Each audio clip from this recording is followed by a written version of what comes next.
Yo, it's Trivelli. I'm back, and today I'm going to be answering a question a lot of Dolphin fans have been asking me recently, which is, will Mike Gesicki become a top 5 tight end in the NFL in 2021? I'll base this off his stats versus the other top tight ends, as well as his strengths and weaknesses. So let's get into it. Obviously, if you can, please like, comment, and subscribe so we get this channel out to as many people as possible. We are so close to 1K, which is when I'll be going live every single day. We'll be building this community. Also, follow me on Instagram and Twitter so you get my daily notifications for when I'm dropping videos, which is Monday through Friday, because I'm never slacking. Now let's jump into the action. I'm living life like this. Maybe give a little glimpse, So, Mike Gesicki has shown some real flashes of excellent play over his career in Miami, as well as his 4 years at Penn State from 2014 to 2017. And since being drafted by Miami in the second round in 2018, Mike Gesicki has shown gradual improvement from year to year. I mean, if you look at him in 2018 when he joined the Dolphins, he was only able to start 7 games out of the 16, 22 receptions for 200 yards, pretty much a standard backup rookie tight end, 0 touchdowns. Jumping to 2019, able to pull in 51 receptions for 570 yards, 11 average with 5 TDs. So showing a nice year 1 to year 2 improvement. And then to pull upon that this year, starting 9 out of 15 games. He had some injuries this year, but again, all across the board, improving his stats with 53 receptions, 700 yards, 13.3 average, a 70-yard reception, his long in the NFL career, and 6 touchdowns. So at this point, we know Mike Gesicki has shown the ability to build upon what he did in the first 3 seasons, and I think he'll continue to do that now.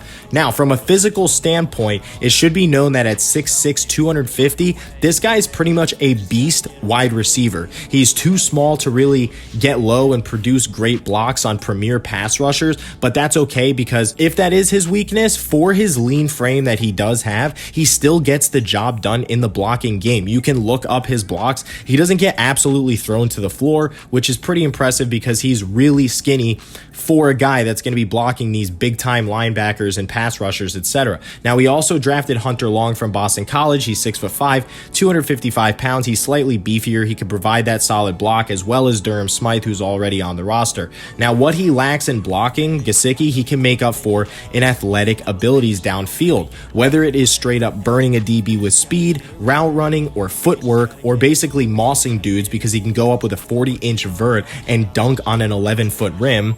This guy obviously has the potential to be an absolute stud if put in the right plays for Tua Tagovailoa. Now, I would like to see Gesicki disguised on the line and run play action where the linebacker mismatch will be exposed every single play, literally on a drag or a post.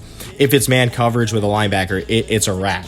Otherwise, you can post him in the slot opposite side of Waddle and run 3-1 tight end set with a halfback in the gun next to Tua. I think this is where you could see what Gesicki could do to a 3 DB or a linebacker, depending on the defensive scheme. Now, we also have to take a look at who we think can be better than him, analytically speaking, at the end of the 2021 season to see if he could actually make the top 5 from a stat standpoint. Now, we obviously are going to both agree as fans here that probably Kelsey and Kittle and Waller will all outdo him analytically if they are all healthy and get through the season next year, because I believe all their scenarios prompt them to not only be statistically better than Gesicki, but they are also just going to be straight up beasts, right? I mean, who doesn't like Kelsey, Kittle, and Waller? Albeit they're all different, they're just extremely productive tight ends, and I do believe they will be the top 3. But now it gets fun, because if you take up the next tight end statistically from last year, it goes TJ Hawkinson, number 3, Gesicki is already number 4. So his competition for the top tight end stats will probably be with Noah Fant from Denver, Hawkinson from Detroit, Hunter Henry, who had injuries last year, Evan Ingram, Mark Andrews, and Logan Thomas from Washington.